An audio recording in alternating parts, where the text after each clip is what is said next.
BJP. പക്ഷേ ഇവിടെ എന്നോടൊപ്പം ഉള്ള ഒരാൾ EK ഹസൻകുട്ടി, കേരള ജനപക്ഷം പാർട്ടിയുടെ വർക്കിംഗ് ചെയർമാനാണ്. ഔദ്യോഗികമായി കേരള ജനപക്ഷം പാർട്ടി BJP ലയിക്കുക എന്നാണ് തീരുമാനം. ആ തീരുമാനം പ്രാവർത്തികമാകുന്നത് ഈ മാസം 13-ാം തീയതി തിരുവനന്തപുരത്ത് വെച്ചാണ്. അത് പറയാമെന്ന് വിചാരിച്ചു വിളിച്ചതാണ്. അപ്പോൾ 13-ാം തീയതി ബഹുമാനപ്പെട്ട കേന്ദ്ര ആഭ്യന്തരമന്ത്രി അമിത്ഷാജിയുടെ സാന്നിധ്യത്തിൽ കേരള ജനപക്ഷം പാർട്ടി പൂർണ്ണമായി BJP ലയിക്കുന്നതാണ്. അന്ന് ജനപക്ഷ പാർട്ടിയുടെ 112 സംസ്ഥാന കമ്മിറ്റി അംഗങ്ങൾ, 112 പേരാണ് കമ്മിറ്റി. 112 സ്റ്റേറ്റ് കമ്മിറ്റി അംഗങ്ങൾക്കും തിരുവനന്തപുരത്ത് വെച്ച് BJPയുടെ മെമ്പർഷിപ്പ് കൊടുക്കുകയും വാങ്ങുകയും ചെയ്യുന്നതാണ്. അതിനുശേഷം ജനപക്ഷം പാർട്ടി എന്നൊരു പാർട്ടി കേരളത്തിൽ ഉണ്ടാവില്ല. അത് തെരഞ്ഞെടുപ്പ് കമ്മീഷൻ നമ്മൾ അറിയിച്ചിരുന്നു. അടുത്ത 13-ാം തീയതി മുതൽ കേരളത്തിൽ 100% ആത്മാർത്ഥതയുള്ള BJPയുടെ പ്രവർത്തകരായി ജനപക്ഷം ചിത്ര പാർട്ടിയുടെ ആളുകൾ മുഴുവൻ മാറും എന്ന സന്തോഷകരമായ കാര്യം കൂടി അറിയിക്കുകയാണ്. ഇത് പറയാൻ വേണ്ടി മാത്രമാണ് ഇന്ന് ഞാൻ നിങ്ങളെ കണ്ടത്. അത് തന്നെയല്ല, കോട്ടയമാണ് എൻ്റെ ഒരു രാഷ്ട്രീയത്തിലെ എല്ലാം എന്ന് പറയുന്നത് കോട്ടയം പ്രസ് ക്ലബ്ബാണ്. ആ കോട്ടയം പ്രസ് ക്ലബിന്റെ നല്ലതായി നിങ്ങളുടെ സാന്നിധ്യത്തിൽ തന്നെ കാര്യങ്ങൾ വിശദീകരിക്കാം എന്ന് വിചാരിച്ചാണ് ഇവിടെ വന്നിട്ടുള്ളത്. വളരെ സന്തോഷത്തോടുകൂടിയാണ് ഇന്നലെ നമ്മുടെ അടൂർ നടന്ന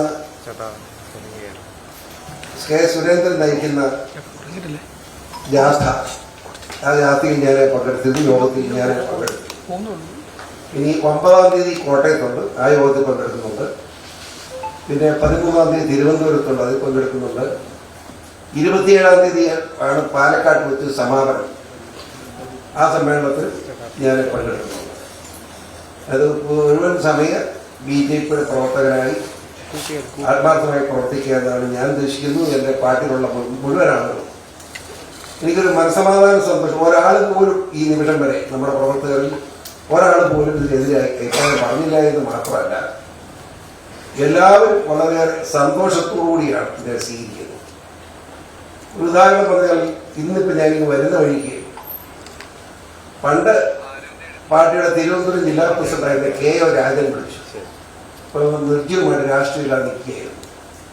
അതായത് ഇന്ന് മുതൽ ഞാൻ BJP പ്രവർത്തകനായി കൂട്ടത്തിലുണ്ടാവും. അത് അത്രമാത്രം ഒരു സുരക്ഷിത ബോധം ജനപക്ഷം പ്രവർത്തകർക്ക് BJPയിലേക്കുള്ള ആ പ്രവേശനത്തോടുകൂടി ഒരു സുരക്ഷിത ബോധം ഉണ്ടായിരിക്കുന്നതാണ് പ്രധാനപ്പെട്ട കാര്യം. വളരെ സന്തോഷകരമായി പ്രവർത്തിക്കാൻ കഴിയുന്നു, സുഖകരമായി പ്രവർത്തിക്കാൻ കഴിയുന്നു, ഭയരഹിതമായി മുമ്പോട്ട് പോകാൻ കഴിയുന്നു, അഴിമതിക്കെതിരെയുള്ള പോരാട്ടത്തിന് ശക്തി പകരാൻ കഴിയുന്നു എന്നതാണ് ഞങ്ങളുടെ എല്ലാവരുടെയും സന്തോഷം. ഈ കാര്യം വളരെ ആത്മാർത്ഥമായി നിങ്ങളെ അറിയിക്കുകയാണ്. EK ഹസൻകുട്ടിക്ക് ഞാൻ പറഞ്ഞ EK ഹസൻകുട്ടി വർക്കിംഗ് ചെയർമാനാണ്. അദ്ദേഹത്തെ വിളിച്ച് കൊണ്ടുവന്നത് അതുകൊണ്ടാണ്. നീ പ്രത്യേകിച്ച് സംശയമൊന്നും ആർക്കില്ലെന്നായാലും വിചാരമുണ്ടോ?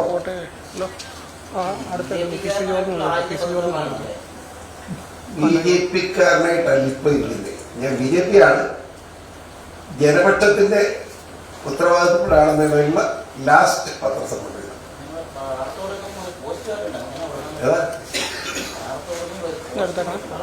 അതെ, PC എന്ന് പറഞ്ഞാൽ അറിയാത്ത ആരുമില്ല, ധൈര്യമായിട്ടറിയാം. ആ പാടില്ല പാടില്ല, അത് ഞാൻ പ്രഖ്യാപിക്കാതെ ഒന്നും പറഞ്ഞില്ല, ഒന്നും പാടില്ല. പത്തനംതിട്ടയിൽ വലിയ ന്യൂനപക്ഷം വലിച്ച വലിയ സ്ഥലമാണ് പത്തനംതിട്ട പാർലമെന്റ്. അതെ, PCക്ക് അവിടെ പോയി മത്സരിക്കുന്നതിന് എന്തെങ്കിലും ധൈര്യക്കുറവുണ്ടോ? എന്തോ ദുഷ്ടാണ്. കാരണം പാർട്ടി നിർദ്ദേശിക്കുന്നത് അത് കേൾക്കാന്നല്ലാതെ PC-ക്ക് എന്താ പ്രത്യേകത? അല്ല, പത്തനംതിട്ട പാർലമെന്റ് നിയമങ്ങൾ നല്ല സുരക്ഷിതമായ ഒരു മണ്ഡലമാണ് BJP സംബന്ധിച്ചത്. ഒരു സംശയമാണ്. എന്താന്ന് വെച്ചാൽ കഴിഞ്ഞ തെരഞ്ഞെടുപ്പിൽ ജയിച്ച കോൺഗ്രസ് സ്ഥാനാർത്ഥി കിട്ടിയതിനേക്കാൾ 68,000 വോട്ടിന് കുറവ് BJP സ്ഥാനാർത്ഥിക്കുള്ളൂ. അതിന്റെ അർത്ഥം 37,000 വോട്ട് ആ കോൺഗ്രസ് സ്ഥാനാർത്ഥി കിട്ടിയത് മേടിക്കാൻ കഴിയുന്ന ആര് നിന്നാലും പത്തനംതിട്ട ജയിച്ചു എന്നാണ്. ഞാൻ പാർട്ടി നിർദ്ദേശിച്ചാൽ എടുക്കും, പാർട്ടി നിർദ്ദേശിക്കട്ടെ. അപ്പൊ അതിനെ ആഗ്രഹിക്കും. ജയിച്ചാൽ ഒരു കേന്ദ്രമന്ത്രി പദമൊക്കെ സ്വപ്നം കാണാൻ സാധ്യതയുണ്ടോ? എന്തെല്ലാം കാര്യങ്ങളെ കൊണ്ട് ചിന്തിച്ചു വരുന്ന ആവശ്യം. ഈ കുശപ്പ് കൊണ്ടായാലും രാജ്യത്തുള്ള എല്ലാവരും കൊണ്ട് ചോദ്യം വിടാതെ വെറുതെ ഒന്നും പറയാൻ നല്ല കാര്യമല്ലേ കേന്ദ്രമന്ത്രിയാവാം? നല്ല കാര്യമാണ്. നിങ്ങളാരെയുള്ള മന്ത്രിയായാലും എനിക്ക് ഇഷ്ടമാണ്, നമുക്ക് സന്തോഷമാണ്. ഞാനത് നിങ്ങൾ ആദ്യം മനസ്സിലാക്കി. എല്ലാം വ്യക്തിപരമായ ഒരു കാര്യം ഞാൻ പറയാം. ഞാൻ ഇന്ന് വരെ ഒരു കാര്യത്തിന് ഒരു സ്ഥാനത്തിന് വേണ്ടി ആരോടും പെടങ്ങുകയോ അഭിപ്രായ വ്യത്യാസം ചെയ്തിട്ടില്ല. VS നിങ്ങൾക്കറിയാം, വളരെ സ്ട്രോങ് ആയിരുന്നു എന്റെ മന്ത്രിയായ. അദ്ദേഹം സ്ട്രോങ് ആയിട്ട് നിലപാടെടുത്തു എന്ന് മാത്രമല്ല, അദ്ദേഹം കുറച്ച് തീരുമാനമെടുത്ത മന്ത്രിയാകും. ആരെടുത്താലും ഞാൻ മന്ത്രിയാണ്. പക്ഷെ ഞാൻ അദ്ദേഹത്തോട് പോയി പറഞ്ഞു, ദൈവത്തോട് തന്നെ മന്ത്രിയാക്കരുത്. കാരണം പാർട്ടിക്ക് അത് വെറുതെ ഞാൻ കാരണം ഒരു പ്രശ്നം ഉണ്ടാവും, വേണ്ടെന്ന് തോന്നുന്നു. അങ്ങനെ ഞാൻ പറഞ്ഞനുസരിച്ച് അദ്ദേഹം വേണ്ടെന്ന് വെച്ചത്, അല്ലാതെ എന്റെ തീരുമാനം വേണ്ടെന്നായിരുന്നു. അതുപോലെ നിങ്ങൾ ഓർക്കുന്നത് ഉമ്മൻചാണ്ടി ഗവൺമെന്റ് വന്നപ്പം രമേശ് ചെന്നിത്തലൊക്കെ ഇപ്പോൾ ജീവിച്ചപ്പോൾ ചോദിച്ചു, കുഞ്ഞാലിക്കുട്ടി സാഹിബ് വളരെ സീരിയസ് ആയി കോൺഗ്രസ് നേതൃത്വം മുഴുവൻ, കുഞ്ഞാലിക്കുട്ടി സാഹിബ്, വിജയൻ നേതാവ്, പാണക്കാട് തങ്ങൾ, ഇവരെല്ലാം കേരള കോൺഗ്രസിന്റെ 3 മന്ത്രിസ്ഥാനം കൊടുത്തിരിക്കുന്നു. മാണി ജോസഫ് മാത്രമല്ല ജോർജ് കൂടെ മന്ത്രിയാണെന്ന് ഞാൻ ഇരിക്കുന്ന വേദി വന്ന് പറഞ്ഞു. മനസ്സിലായി? എറണാകുളത്ത് ഗസ്റ്റ് ഹൗസിൽ ഞാൻ ഒന്നും പറഞ്ഞില്ല. അത് കഴിഞ്ഞ് ചർച്ച ചെയ്തപ്പോൾ ജോസഫിന് 2 മന്ത്രിമാർ നിർബന്ധം. എല്ലായിടത്തും 2 കിട്ടും 3 വേണമെന്ന് പറയും. ഇവിടെ എന്റെ പാർട്ടി മാത്രം 3 കിട്ടും, 2 മതി എന്നാണ്. അപ്പൊ അതല്ല ശരി എന്ന് ഞാൻ പറഞ്ഞാൽ അതിനെ വീണ്ടും ഒരു സ്പ്ലിറ്റ് കൂടെ കേരള സംസ്കാരമല്ലേ, അതുകൊണ്ടാണ് ഞാൻ തിരിച്ചു കൊടുത്തത്. ഞാൻ പറഞ്ഞു 2 മതി. ഞാൻ അന്ന് തീരുമാനിച്ചു. അന്ന് 71 ആയുള്ളൂ. ഞാൻ തീരുമാനിച്ചു എന്താണെന്ന് എനിക്കറിയാം, എനിക്ക് വേണ്ട മന്ത്രിസ്ഥാനം വേണ്ട. അതുകൊണ്ടല്ലേ അത് വഴക്കുണ്ടാക്കാറ്. അല്ലാതെ ഏതൊക്കെ സ്ഥാനത്തിന് വേണ്ടി ഇന്ന് വരെ ആരെങ്കിലുമായി ഒരു തർക്കത്തിന് പോലും ഞാൻ നിന്നിട്ടില്ല. ഇത് കഴിഞ്ഞ് ചീഫ് പ്രസാദം മുസ്ലിം ലീഗിന്റെ അലോട്ട് ചെയ്ത ചീഫ് പ്രസാദം എനിക്ക് തന്നപ്പോൾ എനിക്കാണെന്ന് പറഞ്ഞ് തന്നതാണ്. അതിന് വഴക്കുണ്ടായല്ലോ. ജോസഫ് പറഞ്ഞ് പറ്റിയിരുന്നു, PC ആക്കാൻ പറ്റില്ല. ഞാൻ പറഞ്ഞു എനിക്ക് വേണ്ടെന്ന് പറഞ്ഞു. വേണ്ടെന്ന് പറഞ്ഞ് ലീഗിന് തന്നെ വീണ്ടും പോയി ചീഫ് പ്രസാദം. അപ്പോൾ പാർട്ടി കമ്മിറ്റി 9 കമ്മിറ്റി കൂടി. ആ കമ്മിറ്റി വെച്ച് എല്ലാവരും കൂടെ ജോസഫിനെ അടിച്ചിരുത്തി ഭൂരിപക്ഷം കുറയാക്കി ജോറി ജീവിപ്പാകണമെന്ന് പറഞ്ഞു. അങ്ങനെ ഞാൻ ജീവിപ്പായി. അതും വേണമെന്ന് പറഞ്ഞത് എല്ലാം ജോസഫായിരുന്നു. പാര എന്താണ് അങ്ങനെയൊക്കെ ഒരു പാര വിദഗ്ധനാണല്ലോ. എന്റെ പൊന്നു മതി. ഈ നാണംകെട്ട പ്രസ്ഥാനമല്ലേ കേരളത്തെ ക്രിസ്ത്യാനി നശിപ്പിച്ചത്. എന്തിനായിരുന്നു പറയാൻ? ഇത് പിരിച്ചിട്ട് വേറെ പണി നോക്കട്ടെ. കേരള കോൺഗ്രസ് എന്തിനുണ്ടാക്കിയത്? ഒരാൾ കൊള്ളയടിക്കാൻ വേണ്ടി, മോട്ടിക്കാൻ വേണ്ടി, പിടിച്ചു പറിക്കാൻ വേണ്ടി. ഞാൻ ചോദിക്കട്ടെ, നിങ്ങൾ ആ ചരിത്രം ഒന്ന് എടുക്കുക. അപ്പൊ നിങ്ങൾക്ക് മനസ്സിലാവും. R. ശങ്കർ എന്ന് പറഞ്ഞ അത് പ്രഗത്ഭനായ മുഖ്യമന്ത്രി, അതിലേറെ പ്രഗത്ഭനായ ആഭ്യന്തരമന്ത്രി PT ചാക്കോ, അത് നിലയ്ക്ക് ഇഷ്യൂ കിടക്കുക. ആ PT ചാക്കോ ഒരു പ്രത്യേക സാഹചര്യത്തിൽ മന്ത്രിസ്ഥാനം രാജിവെക്കേണ്ടി വന്നു. ക്രിസ്ത്യാനിയാണ്, ശരിയാണ്, രാജിവെച്ചു. ആ സാഹചര്യം നമുക്കെല്ലാം പറയുന്നത്. അദ്ദേഹം രാജിവെച്ചപ്പം എന്താ ഉണ്ടായത്? ശങ്കർ നോക്കിയിട്ട് അന്ന് നിയമസഭയിൽ ഏറ്റവും പ്രഗത്ഭനായ ക്രിസ്ത്യാനിയായ MLA അതാരാ? T. A. തൊമ്മൻ. അദ്ദേഹം തൊമ്മയ്യർ എന്നാണ് നിയമസഭ വിളിച്ചിരുന്നത്. കാരണം നിയമപരമായ എല്ലാ അവസാന വാക്ക് നിയമസഭയ്ക്കകത്ത് T. A. Thomman, Poonjar MLA ആണ് അദ്ദേഹം. ആ തൊമ്മനെ പിടിച്ച് മന്ത്രിയാക്കി. പിന്നെ PT ചാക്കോയെ അവഗണിച്ചെന്ന് പറഞ്ഞ് പാർട്ടി ഉണ്ടാക്കുന്ന പ്രസക്തിയില്ല. വഞ്ചനയല്ലേ KM ജോർജ് നടത്തുന്നത്. KM ജോർജ് അല്ലെങ്കിൽ ആ കൂടത്തിലുള്ളത് നടത്തിയ ഏറ്റവും വലിയ വഞ്ചന, ആത്മവഞ്ചന. ക്രിസ്ത്യാനിയെ PT ചാക്കോയെ മാറ്റി മരിച്ച PT ചാക്കോയ്ക്ക് പകരം ക്രിസ്ത്യാനിയായ നിയമസഭയിലെ ഏറ്റവും വലിയ നിയമവിദഗ്ധനായ T. A. തൊമ്മനെ മന്ത്രിയാക്കി പ്രതിഷേധിച്ചുകൊണ്ട് 15 MLA-മാരുണ്ടായി കേരള കോൺഗ്രസ്. അതിനെ കേരള കോൺഗ്രസ് മന്നത്തപ്പൻ ആദ്യം ഇവരുടെ പറഞ്ഞ കൂട്ടത്തിൽ കൂടി കേരള കോൺഗ്രസ് പേര് കൊടുത്ത അദ്ദേഹം 3-ാം മാസം അദ്ദേഹം പറഞ്ഞു ഇത് കള്ളത്തറ വിട്ടേച്ച് പോവുക, ഞാനില്ലെന്ന് പറഞ്ഞു. അങ്ങനെ ആദ്യമേ മന്നത്തപ്പൻ തന്നെയാണ് കേരള കോൺഗ്രസ് ഉപേക്ഷിച്ചു പോയി. പിന്നെ എന്നെ പോലെ പാവപ്പെട്ട ഉപേക്ഷിക്കാൻ കഴിയും. ഇത് വഞ്ചകന്മാരുടെ ഇടപാടാണ്. കേരള കോൺഗ്രസ് പിരിച്ചുവിടും. ഞാൻ ഇപ്പോഴല്ല പറഞ്ഞത്, ഈ പ്രസ് ക്ലബിൽ നിന്ന് ഒരു 5 കൊല്ലം മുമ്പ് ഞാൻ പറഞ്ഞു ഇത് പിരിച്ചുവിടണം. ഇത് കള്ളന്മാരുടെ ഇടപാടാണ്. വെറും കൈക്കൂലി കൊള്ളയടിക്കാൻ വേണ്ടി, കേരളത്തിൽ സർക്കാർ കൊള്ളയടിക്കാൻ വേണ്ടി ഉള്ള ഒരു പ്രസ്ഥാനമാണ് നിർത്തണം എന്ന് ഞാൻ പറഞ്ഞു. ഇപ്പോഴും ഇത് തന്നെ ഒരു മനുഷ്യൻ കേരള കോൺഗ്രസ് രാഷ്ട്രീയത്തിലൂടെ ഒരാൾ പറ ബിജെപിയിലോട്ട് പോയപ്പോ സഭാ നേതൃത്വത്തിന്റെ ഒരു പിന്തുണ എങ്ങനെയാണ്? പ്രത്യേകിച്ച് ഈ കേരള കോൺഗ്രസ്സുകാർ പറയുന്നത് ഈ ക്രൈസ്തവ സഭയുടെ വക്താക്കൾ അല്ലെ അവരുമായിട്ട് കൂടുതൽ ബന്ധം കേരള കോൺഗ്രസ്സുകാർക്കാണ്. അപ്പോൾ PCയുടെ BJP പ്രവേശനത്തിൽ സഭയുടെ ഒരു നിലപാടെന്തായിരുന്നു? അനുകൂലമായിട്ടുള്ള നിലപാടുകൾ PCയോട് ആരെങ്കിലും പറഞ്ഞിട്ടുണ്ടോ? നിങ്ങളുടെ ചോദ്യത്തിന് പ്രസക്തിയില്ല. കാരണം ക്രൈസ്തവ മേലധ്യക്ഷന്മാർ ഇങ്ങനെ ആർക്കെങ്കിലും പിന്തുണാന്ന് പ്രസംഗിച്ചുകൊണ്ട് എടുക്കുന്ന ഇടപാടില്ല. നാളെ നിങ്ങൾ ചെന്നാലും നിങ്ങൾ കൈമുത്തി സ്നേഹം പറഞ്ഞാലും നിങ്ങൾ വരെ കൈവച്ച് അനുഗ്രഹിച്ചു എന്നുള്ളതല്ലാതെ ഒരുത്തരോടും അങ്ങനെ പിന്തുണ കൊടുക്കുന്ന ഇടപാട് ക്രൈസ്തവ സഭയ്ക്കില്ല, പ്രത്യേകിച്ച് കത്തോലിക്ക സഭയ്ക്ക്. എൻ്റെ കാര്യം എന്താണെന്നുള്ളത് ഞാൻ ആരോടൊക്കെ സംസാരിക്കണോ, ഏതൊക്കെ വ്യക്തികളോട് സംസാരിക്കണോ, ഏതൊക്കെ വലിയവരോട് സംസാരിക്കണോ, അവരെ എല്ലാം കണ്ടും ഫോണിൽ സംസാരിച്ച് അവരുടെ എല്ലാം അനുഗ്രഹം വാങ്ങിയാണ് ഞാൻ BJP മെമ്പർഷിപ്പ് എടുക്കുന്നത്. അതിന് കൂടുതൽ വിശദീകരണത്തിലില്ല.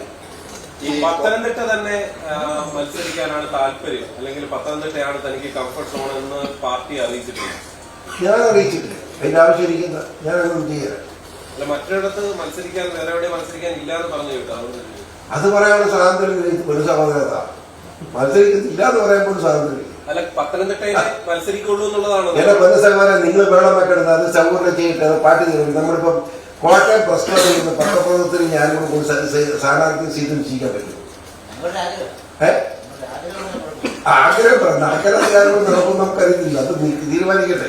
ഞാൻ പറഞ്ഞില്ല. അല്ല ഷാനി, ഞാൻ എന്റെ അഭിപ്രായം പറഞ്ഞത് അത് പാർട്ടി തീരുമാനിക്കട്ടെ. നമുക്കതിന് ഇടപെടേണ്ടതാണ് എന്റെ അഭിപ്രായം. അതാ ഞാൻ പറഞ്ഞത്. നമുക്കിവിടെ നമ്മൾ ചർച്ച ചെയ്ത് വെറുതെ ഇത് കുളവാക്കി. ഷോൺ ജോർജ് മികച്ച സ്ഥാനാർത്ഥിയല്ലേ? അത് ഷോൺ ജോർജിനോട് ചോദിക്കില്ല. എനിക്ക് അല്ല, എങ്ങനെയാണ് അവർ മിടക്കലാന്ന് എനിക്കറിയാം. അത് കൂടെ അഭിപ്രായം പറഞ്ഞത് ശരിയല്ല. മിടക്കലാണ്. അതുകൊണ്ടാണ് പിണറായി കിടന്ന് കൊണ്ടപ്പോയി. ഈ ധർമ്മടത്ത് മത്സരിച്ച കോൺഗ്രസിൽ നിന്നും വന്ന C. രഘുനാഥിന് BJPയുടെ ദേശീയ അധ്യക്ഷൻ JP നദ്ദ നേരിട്ടെത്തിയാണ് മെമ്പർഷിപ്പ് കൊടുത്തത്. എവിടെ? ഡൽഹി വെച്ച് C. രഘുനാഥിന് നേരിട്ടാണ് മെമ്പർഷിപ്പ് കൊടുത്തത് JP നദ്ദ. PC 2 ദിവസം അവിടെ പോയി കാത്തു കടന്നിട്ട് രണ്ടാം നേതാക്കന്മാർ അത്രയും പരിഗണന അവർ അല്ല. നമ്മള് ഈ ചുമ്മാ വാർത്താൻ പറയാനൊക്കെ പറയുന്നുണ്ട്. ഞാൻ നടന്നു പോയി കിടന്നില്ല. 30-ാം തീയതി രാത്രി എന്നെ വിളിച്ചു സെൻട്രലിൽ നിന്ന്. നാളെ എങ്ങനെയെങ്കിലും അവിടെ എത്തണം. ഞാനവിടെ എത്തി. ഞാനൊന്നും പറയാൻ ആഗ്രഹിച്ച ഞാൻ പറഞ്ഞുകൊണ്ട് പറയുക. ഞാനവിടെ എത്തി മുതൽ 2 മന്ത്രിമാർ എന്നോടൊപ്പം ഉണ്ടായിരുന്നു. രാജീവ് ചന്ദ്രശേഖരൻ എന്ന് പറഞ്ഞ മലയാളി, മുരളീധരൻ എന്ന എന്റെ പ്രിയങ്കരനായ സുഹൃത്ത്, എന്റെ സുഹൃത്തു കൂടെയാണ് മന്ത്രി. 2 മന്ത്രിമാർ. മനസ്സിലായോ? അല്ലാതെ ഒറ്റയ്ക്കൊന്നുമല്ല. നീനെ പോലല്ല. 2 മന്ത്രിമാരെ എന്നെ കൊണ്ടുണ്ട്. ഞാൻ കേരള ഹൗസിൽ ചെന്ന് കഴിഞ്ഞാൽ കേരള ഹൗസിൽ സ്റ്റേറ്റ് കേന്ദ്രമന്ത്രിയുടെ കാറാണ്. ആ കാറാണ് കെട്ടിക്കൊണ്ട് പോയത്. എന്നിട്ട് ഞാൻ ചെല്ലുമ്പോ രാജീവ് ചന്ദ്രശേഖരന്റെ വീട്ടിലോട്ട് ചെല്ലും. അദ്ദേഹം ആ തണുപ്പത് 0 പോയിന്റ് അറിയാമല്ലോ.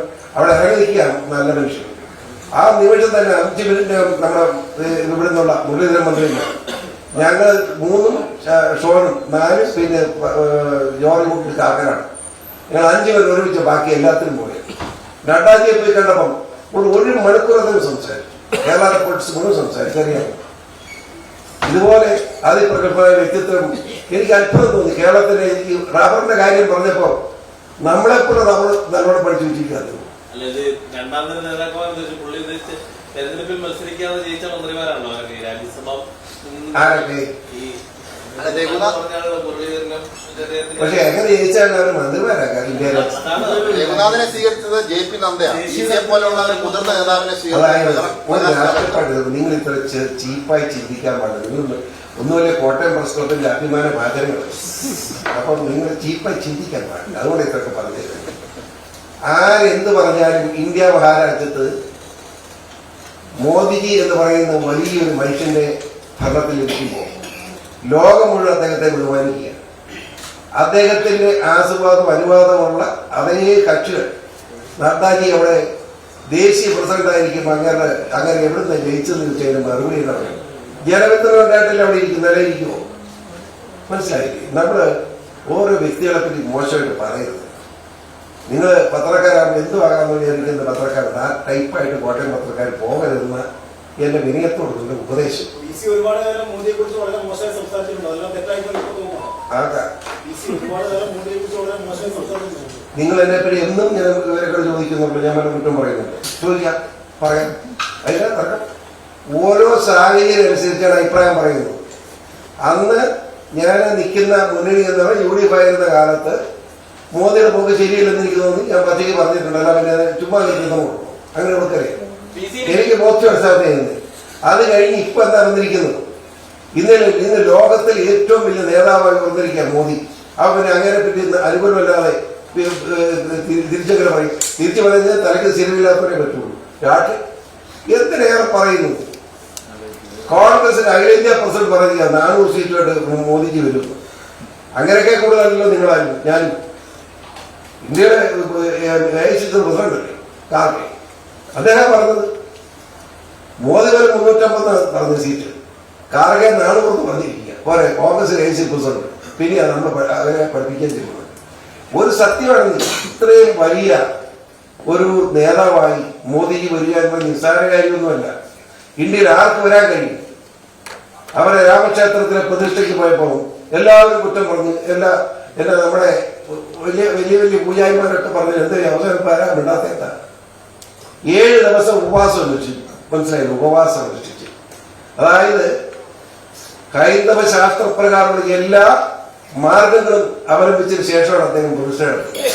അതാണ് ലോകത്തിന് വലിയ സംഭവമായി മാറിയത്.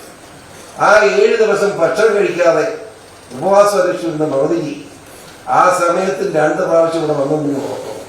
ഇവിടെ കൊച്ചി കപ്പൽ നിർമ്മാണശാലയ്ക്ക് 4000 കോടി കാര്യത്തിലാണ് പറഞ്ഞത്. മറ്റൊന്ന് നമ്മുടെ തൃശ്ശൂർ പോകും. അപ്പൊ ആ മനുഷ്യന്റെ കഴിവിനെ നമ്മൾ അംഗീകരിച്ചേ പറ്റൂ.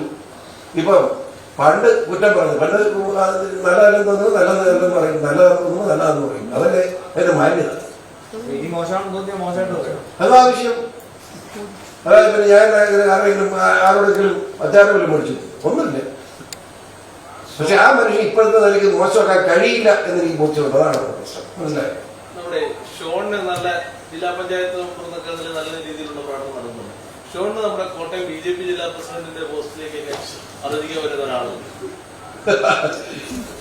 നമ്മൾ പ്രസ് ക്ലബിൽ ഇരുന്നൊരു സ്ഥാനം നിശ്ചയിക്കുന്നത് ആ പാട്ട് നമ്മളൊന്ന് അനുവദിക്കുന്നു. നമ്മൾ ഇവിടെ ഇരുന്നുകൊണ്ട് സ്ഥാനമൊക്കെ വലിയ ബുദ്ധിമുട്ടാക്കാൻ അങ്ങനെ ഒരു ക്ലെയിം PC ഉന്നയിച്ചെന്നൊക്കെയാണ് വരും. നീ ഇങ്ങനെ മുഖമല്ലേ നീ കളം പറയും. PC-യുടെ BJP-യോടുള്ള വരവിനെ BJP-യിലുള്ള ചില നേതാക്കൾക്ക് ഇപ്പോഴും അതൃപ്തി ഉണ്ടെന്നാണല്ലോ, ഈ ജില്ലാ നേതാക്കൾക്കും അതുപോലെ തന്നെ പല ആളുകൾക്കും. അത് ആരാ കരുതി പറയാമോന്ന് ചോദിക്കാതിരിക്കില്ല. സംസ്ഥാന പ്രസിഡന്റ് പോലും അത്തരത്തിലുള്ള ഒരു അഭിപ്രായ പ്രകടനമല്ല. വന്നപ്പോഴേക്കും സ്ഥാനമാനങ്ങൾ നഷ്ടപ്പെടുത്തുന്നുള്ള ഒരു ടെൻഷനൊക്കെ പല നേതാക്കൾക്കും ഉണ്ടെന്നാണ്. ഇയാളെ കുറിച്ച് നിങ്ങൾ അബദ്ധം പറയും. നിങ്ങൾ നല്ല പത്രക്കാരാണ്. അറിയാലോ, മോശമാകാതെ സ്നേഹം കൊണ്ട് പറയുക. മോശമാകാതെ ഇത്രയും മുഴുവൻ ആളുകൾ മനസ്സിലായി. ഞാൻ വെറുതെ ഇവിടുന്ന് നേരെ ദേശീയ നേതൃത്വത്തിൽ അധികാരം പഠിച്ചുകൊണ്ട് വരികയല്ല ചെയ്തത്. നേരത്തെ കൊടുത്താണ് 2023 ഡിസംബർ 9-ാം തീയതി ഇദ്ദേഹത്തിന്റെ അധ്യക്ഷതയിൽ കൂടെ കമ്മിറ്റി വെച്ച്, EK കാസർഗോഡിന്റെ അധ്യക്ഷതയിൽ കൂടെ കമ്മിറ്റി വെച്ച് ലയിക്കുക എന്ന് തീരുമാനമെടുത്തതാണ്. ഇന്നലെയല്ല നിങ്ങൾ ഉദ്ദേശിക്കുന്ന പോലെ. അന്ന് BJP നേതൃത്വത്തിൽ കത്ത് കൊടുത്തു, ചർച്ചയ്ക്ക് തയ്യാറാണ്. പല ചർച്ചകൾ നടന്നിട്ടില്ലെന്നൊന്നും ഞാൻ പറയുന്നില്ല. അവസാനം 30-ാം തീയതി രാത്രിക്കാണ് ഫോണിൽ വിളിച്ച് പറയുന്നത് ഡൽഹിയിലെത്ത്. അപ്പോ ഒരുത്തരെ വിളിക്കാൻ കഴിഞ്ഞില്ല. ഇക്കാട് മാത്രം പണി പോവാൻ രാവിലെ എറണാകുളത്ത് ഫ്ലൈറ്റിക്കുന്ന സ്ഥലം കൂടി കഴിക്കുന്നത്. മനസ്സിലായി? അവരോട് സംസാരിച്ചിട്ടുണ്ട്. പിന്നെ അതൊരു മര്യാദയില്ല. അവരെ അവഗണിക്കാൻ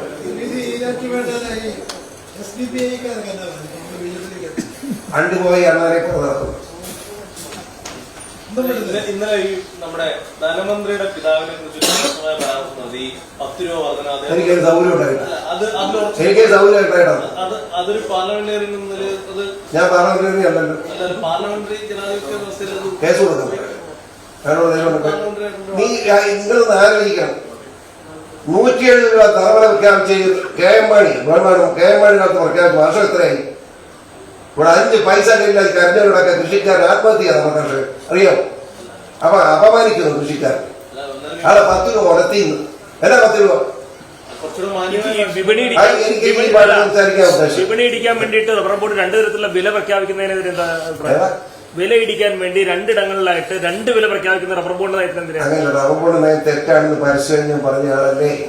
കേന്ദ്ര ഗവൺമെന്റിനെ പീയൂഷ് ഗോയലിനെ ഉൾപ്പെടെയുള്ള കേന്ദ്രമന്ത്രിമാരെ ഞാനും ഞങ്ങളുടെ ടീം ഷോണും ജോർജ് സെബാസ്റ്റ്യനും വളരെ വിശദമായി പറഞ്ഞ് മനസ്സിലാക്കുകയും അതിന്റെ അടിസ്ഥാനത്തിൽ പീയൂഷ് ഗോയൽ തന്നെ നേരിട്ട് ജോയിന്റ് സെക്രട്ടറി വിളിച്ച് സംസാരിച്ച് റബ്ബർ ബോർഡിന്റെ അവിടുത്തെ സെക്രട്ടറിമാർ ഉൾപ്പെടെയുള്ളവരെ ചർച്ച ചെയ്യുകയും അതിന്റെ അടിസ്ഥാനത്തിൽ അവിടെ തീരുമാനമെടുത്തിന്റെ അടിസ്ഥാനത്തിൽ ഇന്ന് റബ്ബർ ബോർഡ് ചെയർമാനുമായി ഷോൺ ജോർജ് ഇന്ന് ഇവിടെ കോട്ടയത്ത് വെച്ച് ചർച്ച ചെയ്യാൻ തീരുമാനമെടുത്തിട്ടുണ്ട്. ഞാൻ ഷോൺ ഇങ്ങോട്ട് വന്നില്ല, അവിടെ ചർച്ച ചെയ്തുകൊണ്ടിരിക്കുകയാണ്.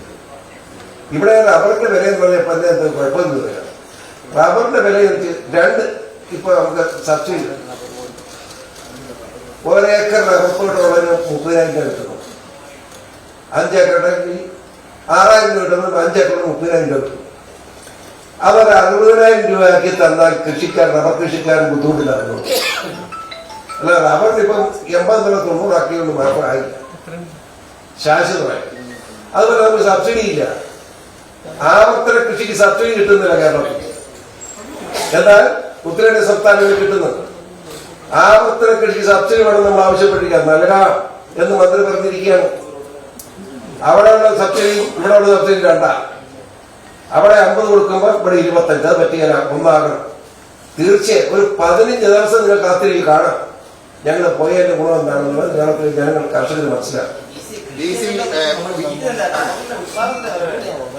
എങ്ങനെ ഉത്പാദനത്തിന് ഷാനിന്റെ പ്രശ്നമല്ല. റബ്ബർ ഉത്പാദനം ഓട്ടോമാറ്റിക്കായിട്ട് നമ്മളെ കുറഞ്ഞുകൊണ്ടിരിക്കുകയാണ്. കാരണം എന്താണെന്ന് വെച്ചാൽ വെട്ടിക്കളയുന്നുണ്ട്. റബ്ബറിന്റെ കാലാവസ്ഥ, നമ്മുടെ കേരളത്തിൽ കാലാവസ്ഥയുടെ വ്യത്യാസം റബ്ബർ കൃഷിക്കാരായവർക്ക് അറിയാൻ പാടില്ല, ബുദ്ധിമുട്ട്. അങ്ങനെ കുഴപ്പമുണ്ട്, പറഞ്ഞിട്ട് കാര്യം. നമുക്കിപ്പോ ചെയ്യാവുന്ന റബ്ബറിനെ സംബന്ധിച്ചിട്ട് ചെയ്യാവുന്ന എന്താണെന്ന് വെച്ചാൽ മാക്സിമം സബ്സിഡി കൊടുത്ത് കൃഷിക്കാരനെ പിടിച്ചു നിർത്തുക എന്നുള്ളത്. അത് പറ്റും. റബ്ബർ മാത്രമല്ലെന്ന് നെൽകർഷക എഴുതി എന്താ 7,000 ടൺ റബ്ബർ നെല്ല് മാത്രമാണ് ഇവിടെ നമുക്ക് കേരളത്തിലുള്ളത്. അവിടെ 45,000 ടൺ റബ്ബർ നമുക്കിവിടെ നെല്ല് വേണം. നെല്ല് വേണം നമുക്കിവിടെ പിന്നെ മലയാളി ഭക്ഷണത്തിന് വേണ്ടതാ. 40,000 ടൺ 7,000 ടൺ ഉണ്ടാകും. ബാക്കി എവിടെ കേന്ദ്ര ഗവൺമെന്റ് തരുന്നുണ്ട്, സൗജന്യ തിരക്കി തരുന്നുണ്ട്. ബാക്കി അരിയോ കേന്ദ്രം പൂർണ്ണമായിട്ട് തരുന്നില്ല. ബാക്കി അരിയോ നമ്മൾ തന്നെ കർണാടകത്തിലും ആന്ധ്രയിലും പോയി കച്ചവടം ചെയ്ത് കൊണ്ടെന്നാണ് കേരളത്തിലെ ജനങ്ങൾ തീറ്റിപ്പോറ്റത്. മനസ്സിലാക്കുക. ഇതിനെല്ലാം സബ്സിഡി കൊടുത്ത് കൃഷിക്കാരെ പിടിച്ചെടുത്തോണ്ട് എന്റെ അഭിപ്രായം.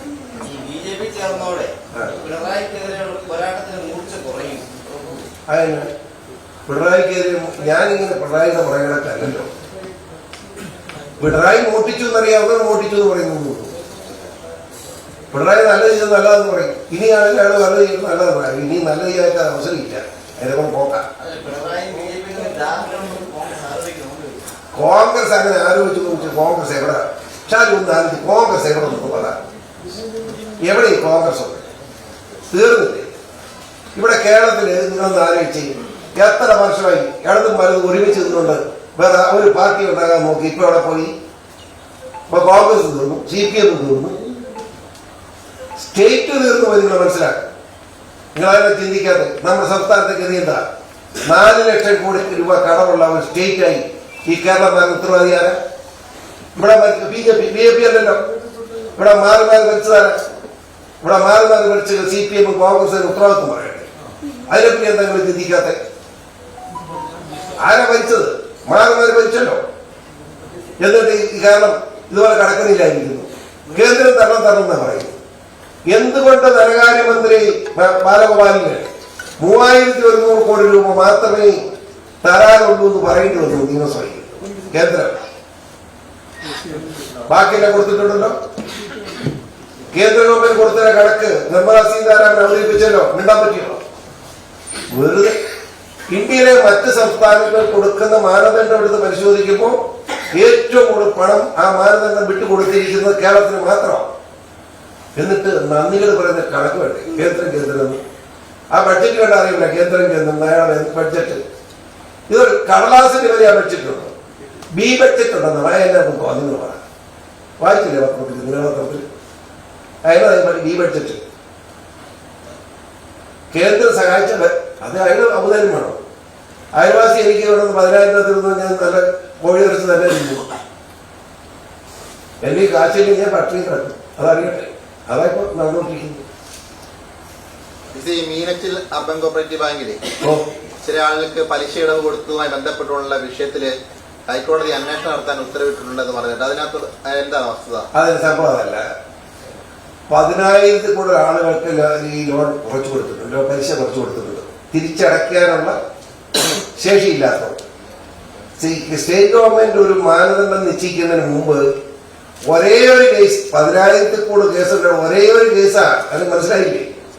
ഒറ്റ കേസിൽ മാത്രം പലിശ കുറച്ചു കൊടുത്ത് തെറ്റായിപ്പോയെന്ന് പറഞ്ഞ് ഒരെണ്ണം. 10,000 കേസകത്ത് ഒരെണ്ണം. മനസ്സിലായില്ലേ? ഇന്ത്യയിലെ ഏറ്റവും നല്ല അർബൻ ബാങ്കിൽ ഒന്നാണ് മീനച്ചിൽ ഈസ്റ്റ് ബാങ്ക്. മുഴുവൻ BJP ലീഡ് ചെയ്യും. ആ ഒരാൾക്ക് എത്ര ലക്ഷം രൂപയുടെ കുറവാണ്? അതെനിക്കറിയില്ല. ഞാനത് മുഴുവൻ പരിശോധിക്കുന്നില്ല. എന്റെ ബാങ്കിലൂടെയാണ് പറഞ്ഞത്. ഞാൻ ശ്രദ്ധിക്കുന്നുണ്ട്. ഒരു വൃത്തികേട് നടക്കാറില്ല. ആരും വൃത്തികേട് അനുവദിക്കില്ല. ഒരുത്തന്നെ മുഴുവൻ പോയി കഴിഞ്ഞവൻ അത് വിറ്റാൽ പോലും കിട്ടുകയില്ലാത്ത നിലയെ. അതുകൊണ്ടാണ് അവർ കുറച്ചു കൊടുത്തത്. അവരെ വസ്തു വിറ്റാൽ അവൻ അടയ്ക്കാനുള്ള കാശ് കിട്ടുകയില്ല. അപ്പൊ അവന് പലിശ ഇളവ് ചെയ്താൽ അവൻ കാശ് അടയ്ക്കാവുന്ന അവന്റെ ബന്ധുക്കളെല്ലാം കൂടെ വന്ന് പറഞ്ഞു. ആ പലിശ ഇളവ് കൊടുത്ത് ആ ബാങ്കിൽ കിട്ടേണ്ട മുതലെങ്കിലും മേടിക്കണ്ടേ ബാങ്ക്.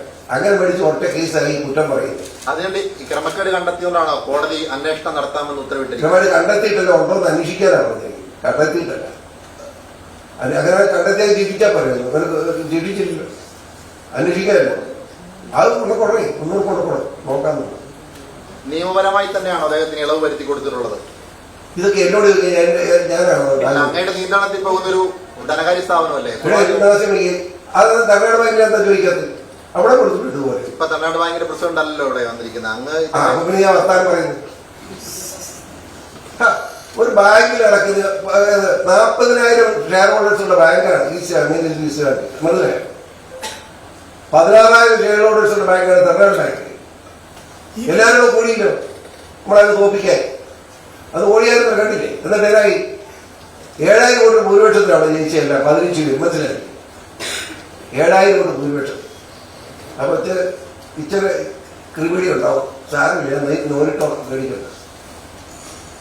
അടുത്ത ലോക്സഭ BJP കേരളത്തിൽ എത്ര സീറ്റ് പിടിക്കും? അടുത്ത ലോക്സഭ BJP കേരളത്തിൽ എത്ര സീറ്റ് പിടിക്കും? എനിക്കറിയില്ല. മത്സരമല്ലേ, നോക്കണം. മാക്സിമം സീറ്റ് പിടിക്കാൻ. എന്റെ ഒരു ചിന്തയാണ്. എന്റെ ഒരു ചിന്തയിൽ ഒരു 5 സീറ്റ് കൂടുതൽ, 5 കൂടുതൽ കിട്ടുന്ന എന്റെ ഒരു കണക്ക്. കാരണം നിങ്ങൾ ഉദ്ദേശിക്കുന്നവരല്ല ഈ പറയുന്ന വാല് പഠിക്കുന്ന. നിങ്ങളും താമസിയാതെ ഈ SFI കൊണ്ട് നടന്നിട്ട് പല കാര്യങ്ങളും. കമ്മ്യൂണിസ്റ്റ് കൊണ്ട് പല കാര്യങ്ങൾ. കഞ്ഞൂടി നടക്കുക കേരളത്തിൽ. കഞ്ഞൂടി നടക്കണമെങ്കിൽ മോദിജി സഹായിക്കണം. അങ്ങനെ BJP ചേർന്നില്ല. ജനങ്ങൾ ജീവിക്കണമെങ്കിൽ പട്ടിണിയില്ലാതെ കേരളം പോകണമെങ്കിൽ BJP ചേരണം. രാഷ്ട്രീയം അതാ. രാഷ്ട്രീയം എന്ന് പറഞ്ഞ് ചുമ്മാ ഇങ്ങനെ ചിന്താൻ വിളിച്ച പട്ടി കിടന്നാണ്. അങ്ങനെ കുറെ പൊട്ടന്മാരുണ്ട്. അതുകൊണ്ടാണ് കേരളത്തിൽ ഗതി ഉണ്ടായിരിക്കുന്നത്. ആ പൊട്ടന്മാരൊക്കെ തന്നെ സ്വഭാവം മാറിക്കും. തന്നെ മാറും. നമുക്കാണ് ഇത് താമസിക്കുക. ഞാൻ പോലീസ് ഞാൻ എത്ര നമ്മളെന്താ ഒരു ചോദ്യത്തിന് ഉത്തരം ഞാൻ പറയാം. നിങ്ങളെപ്പോലെ വ്യക്തി അഭിമാനിക്കുന്നവരെങ്കിലും മണ്ടൻ ചോദ്യം ചോദിക്കരുത്. ഞാൻ പറഞ്ഞത് ഡിമാൻഡ് ഇല്ലാന്ന് പറഞ്ഞില്ലേ? ഇത് ചോദിക്കുന്നു. ആ അങ്ങനെയാണ്. തന്നാ എനിക്ക് ഇഷ്ടപ്പെട്ട സീറ്റ് വേണം നോക്കാൻ പറ്റുമോ? അത് നോക്കട്ടെ.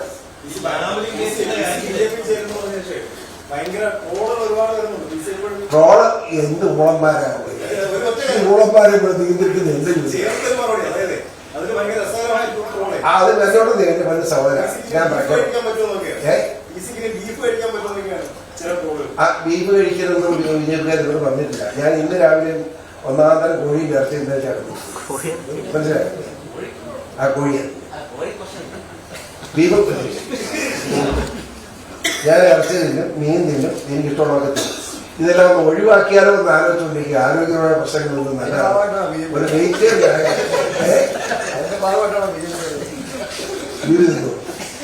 നീ എന്തും പറയുന്നത്.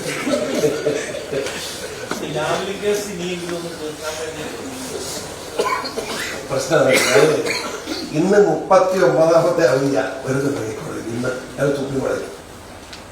എനിക്ക് അതിന്റെ ഡീറ്റെയിൽസ് പറയാൻ അറിയില്ല. ഞാൻ പഠിക്കാത്ത കാര്യം പറയാൻ ഞാൻ ഡീറ്റെയിൽസ് ഈ കാര്യം ഏതായാലും ആരെങ്കിലും അങ്ങനെ വക്കീലന്മാരെ കൊണ്ടുകൊണ്ട് കേസ് മാറ്റിച്ച് പോലും എന്നെ ചെയ്യുന്നത് വക്കീലന്മാരുടെ മാറ്റം ഒന്നുമില്ലല്ലോ.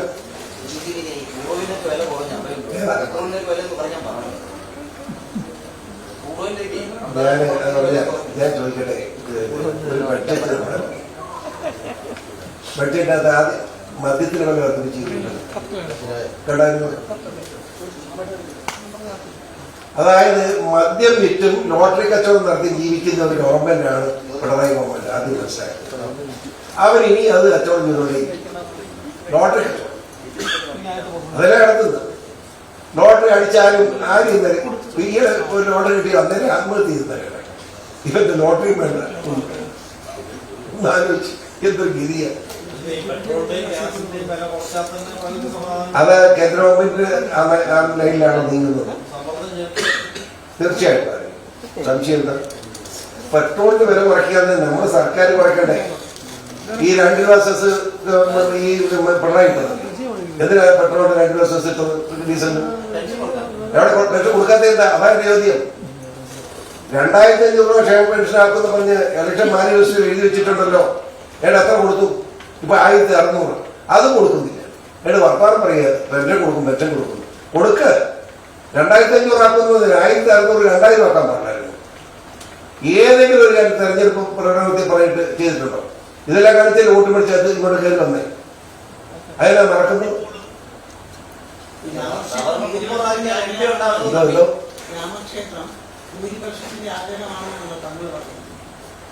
അത് സത്യമല്ലേ? രാമക്ഷേത്രം ഭൂരിപക്ഷത്തിന്റെ വിശ്വാസത്തിനാണെന്ന് എന്നെ തെറ്റിയിരിക്കുന്നത്. രാമക്ഷേത്രം ഒരു സംശയം വേണ്ട, അത് വളരെ മാന്യമായി ബഹുമാനിക്കപ്പെടേണ്ടതാണ്. കാര്യം ഒരു സംശയമില്ല. ഇവിടുത്തെ മാന്യതയുള്ള മുസ്ലിം നേതാക്കന്മാർ ഇതിനെ പരസ്യമായി പ്രസംഗിച്ചു. ഇവിടുത്തെ ക്രൈസ്തവ മേലധ്യക്ഷന്മാർ ഇതിനെ ആദരവോടും കാണുന്നുണ്ട്.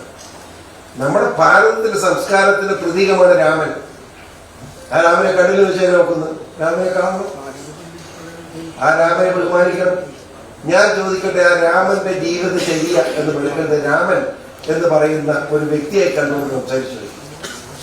ആദരവ് നമ്മുടെ ആദരിക്കപ്പെടേണ്ട ആളല്ലേ? പിന്നെ നമ്മൾ കുറ്റം പറയും.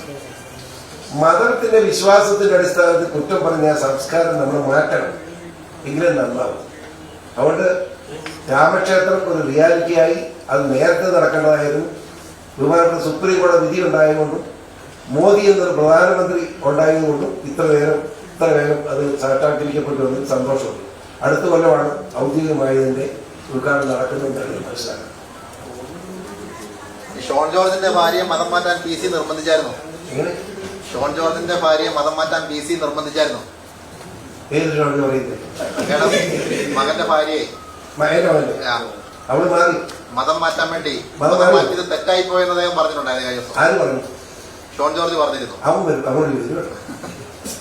അവനോട് ചോദിച്ചാൽ എന്നോട് ചോദിക്കുന്നത്, അവനോട് ചോദിച്ചാൽ ഞാനല്ല. 2.5 മാസം മുമ്പ് ഇവിടെ നടന്ന ഒരു യോഗത്തില് NDAയുടെ ഘടകകക്ഷിയാകാനായിരുന്നു. 2 മാസം പെട്ടെന്ന് ഒരു തീരുമാനം ഉണ്ടാകാൻ കാരണം അതിനൊപ്പം ഒരു കാര്യം കൂടി. കാരണം ജനപക്ഷമുള്ള പാർട്ടി ഇല്ല എന്നൊക്കെ പറയുമ്പോൾ പ്രവർത്തകർക്ക് പരാതി എന്ന് പറഞ്ഞാൽ പോലും അണികൾക്കിടയിൽ വളരെ വൈകാരികമായിട്ടുള്ള ഒരു തീരുമാനം കൂടിയാണ് ജനപക്ഷമുള്ള പാർട്ടി ഇല്ല എന്ന് പറയുന്നത്. ആ തീരുമാനത്തിനുള്ള കാരണം എന്താണ്? അതായത് ഞാൻ പറഞ്ഞിട്ട്, അതായത് ആദ്യം അദ്ദേഹത്തിന്റെ സാന്നിധ്യത്തിൽ ഞാൻ പറഞ്ഞത് ഇരുന്ന് ചർച്ച ചെയ്യുമ്പോൾ ഒരു 90% അല്ലെങ്കിൽ 95% പേരും ഈ BJP ലയിക്കുന്നതാണ്. ഒരു 5 അല്ല 6% പേര് വേണ്ട ഘടകകക്ഷിയായി പോകണം. ഞാനൊരു അഭിപ്രായം പറഞ്ഞു. ഞങ്ങൾ അവിടെ ഒരു 5 കമ്മിറ്റി വെച്ചു. ആ 5 കമ്മിറ്റിയുടെ തീരുമാനം ലയിക്കുന്നതാണ് ഉചിതം എന്നാണ്. ആ തീരുമാനം എനിക്ക് കിട്ടിക്കഴിഞ്ഞപ്പോൾ അതിന്റെ അടിസ്ഥാനത്തിൽ എന്റെ പാർട്ടിയുടെ ഏറ്റവും സമ്മതിദായ നേതാക്കന്മാരെ മുഴുവൻ ഫോണിൽ സംസാരിച്ച് ഉറപ്പുവരുത്തി ലേലം സമ്മതമാണെന്ന് BJP നേതൃത്വത്തെ അറിയിച്ചു. അങ്ങനെയാണ് ലേലം. അതിന് അവരെ നമ്മൾ സമ്മർദ്ദിക്കാൻ, അവർക്കങ്ങനെ സമ്മർദ്ദിക്കാൻ പറ്റും. നമ്മുടെ പാർട്ടിയുടെ തീരുമാനമല്ലേ. അല്ല ആരെങ്കിലും സമ്മർദ്ദം വന്നാൽ അവിടെ നമ്മൾ ചാടിച്ചാൽ പിന്നെ കൊച്ചു പറഞ്ഞ കുഴപ്പമുണ്ട്. ഇത് വൈകാരികം, ഒരു വൈകാരികവും ഇല്ല. ഇത്രയും തന്നോടെ നമ്മളെ ആളുകൾ ഉണ്ടാകാനില്ല കേട്ടോ. ഒരാളെ എന്റെ കൂടത്തിലുണ്ടായത് കഴിഞ്ഞ കാലത്ത് വെച്ച് ഒരാളെ നിങ്ങൾ വിളിച്ച് കാണിച്ചാൽ മതി, സമ്മർദ്ദമുണ്ട്. ഒറ്റയാണ്, രണ്ടുപേരും. അടുത്ത ആരാ ബി.ജെ.പിയിലോട്ട് വരുന്നത്? കേരള കോൺഗ്രസ് ആരാണോ പറയാം? അതൊന്ന് ചോദിക്കുക ബി.ജെ.പിക്കാരോട്. ഞാൻ പറയുന്നത് ശരിയില്ല. ഏതായാലും കേരളത്തിൽ ബി.ജെ.പിയിലേക്ക് അടുത്ത മാസങ്ങളിൽ ഒഴുക്കുണ്ടാവും. ആ ഒഴുക്കിനെ തടഞ്ഞു നിർത്താൻ ആർക്കും കഴിയില്ല. മുതിർന്ന കോൺഗ്രസ് നേതാക്കളൊക്കെ എത്തുമോ അതിലേക്ക്? PC ഇടനിലക്കാരനാവോ? ഞാൻ അങ്ങനെ ഉത്തരം പറയാൻ ഉദ്ദേശിക്കുന്നില്ല. ഉറപ്പിച്ച് ഞാൻ പറയുന്നു, ബി.ജെ.പിയിലേക്ക് ഒഴുക്കുണ്ടാവും. ആ ഒഴുക്കിനെ തടഞ്ഞു നിർത്താൻ ഒരു ശക്തിക്കും കഴിയില്ല. കാരണം കേരളത്തിലെ ഇപ്പോഴത്തെ രാഷ്ട്രീയ സാഹചര്യത്തിൽ ജീവിക്കണം, അന്തസ്സായി ജീവിക്കണം, അന്തസ്സായി തൊഴിലെടുക്കുന്ന അവസരം ഉണ്ടാവണമെന്ന് ആഗ്രഹിക്കുന്ന മുഴുവൻ ജനവും ബി.ജെ.പിയിലേക്ക് ഒഴുകും. ഒരു സംശയമാണ്. ഇപ്പോ പിള്ളേർ മുഴുവൻ നാട് വിട്ടു പോവുക. അത് തടഞ്ഞു നിർത്തുക മാത്രമാണ് ഏറ്റവും പ്രധാനപ്പെട്ടത്. തടഞ്ഞു നിർത്തി ഇവിടെ അവർക്ക് ജീവിക്കാനുള്ള അവസരം ഉണ്ടാക്കണം. അതിനുള്ള ശ്രമമാണ് ബഹുമാനപ്പെട്ട പ്രധാനമന്ത്രി മോദിജിയുടെ നേതൃത്വത്തിൽ നടക്കാൻ പോകുന്നത്. അപ്പോ നിങ്ങൾക്കൊക്കെ ഈ പറയുന്ന തർക്കം പറയാൻ നിങ്ങൾക്കും മെമ്പർഷിപ്പ് ഞാൻ തന്നേക്കാൻ കഴിയും.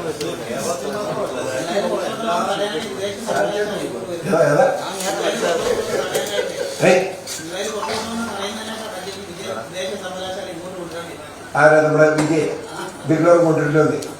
ഞാൻ അതൊക്കെ കേട്ടോ തമാശ തോന്നി പറയും. തമാശ തോന്നുന്നു.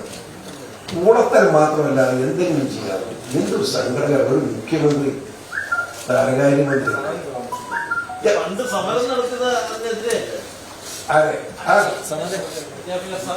ശാസ്ത്ര കോഴ്സ് പാടില്ലെന്നും പറഞ്ഞ് സമരം ചെയ്യുക മാത്രമല്ല, കണ്ണൂർ ഒരു ചെറുപ്പക്കാരൻ നടുകൊടുങ്ങി ഇപ്പോഴും കിടക്കും.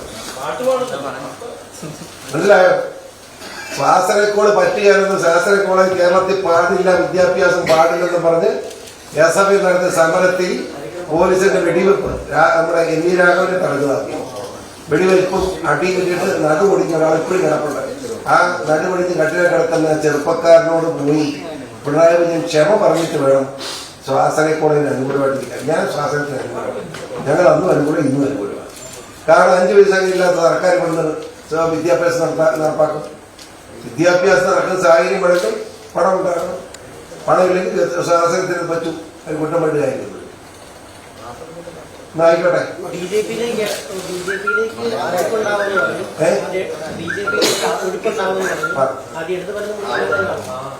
ഇടത് വലത് മുന്നണിയിൽ സംശയം,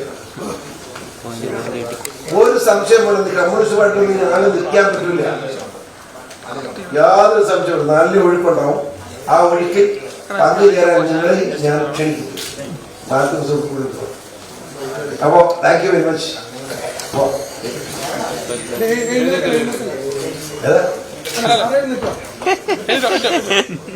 കേൾക്കാൻ തുടങ്ങുന്ന ചോദിച്ചല്ലോ. അതെ, ആ കേൾക്കാനാണ് പറഞ്ഞത്.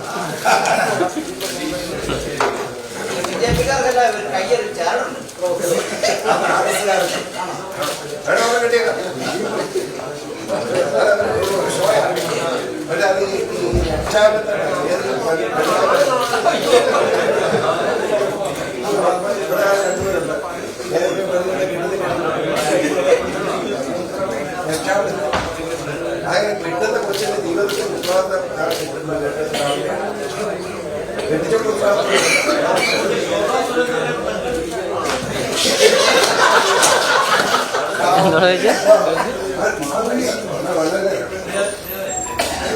ആദ്യം വായിക്കുന്നത്. പക്ഷെ ഇപ്പൊ